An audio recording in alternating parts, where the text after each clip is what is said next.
നിനക്കായാണ് ഞാൻ കാത്തിരിക്കുന്നത്, നിനക്കായാണ് ഞാൻ ജീവിക്കുന്നത്. നീ എന്നിലേക്ക് വരുന്ന ആ നിമിഷത്തിനായി ഈ ജന്മം മുഴുവൻ ഞാൻ കാതോർത്തിരിക്കും. വൈകാതെ വരില്ലേ നീ?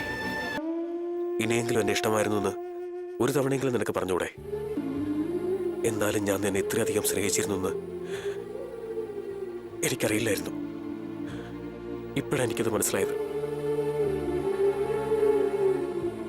ഇനിയെങ്കിലും പറയൂ, നീ എന്നെ സ്നേഹിച്ചിരുന്നില്ലേ? എപ്പോഴെങ്കിലും ഒരു പ്രാവശ്യം ഒന്ന് പറഞ്ഞാൽ മതി എന്നെ സ്നേഹിച്ചിരുന്നു എന്ന്. നിനക്കെന്നോട് ഇത്രയും സ്നേഹം പോലും ഇല്ലായിരുന്നോ? ഞാൻ ഇത്രയും കാലം നിനക്ക് വേണ്ടി മാത്രമായിരുന്നു ഇങ്ങനെ ജീവിച്ചത് പോലും. കരയാതിരിക്കാൻ എനിക്ക് പറ്റുന്നില്ല ഗീത. ഇനിയെങ്കിലും പറ, ഒരിക്കലും നീയില്ലാതെ എനിക്ക് ജീവിക്കാൻ പറ്റില്ല ഗീത.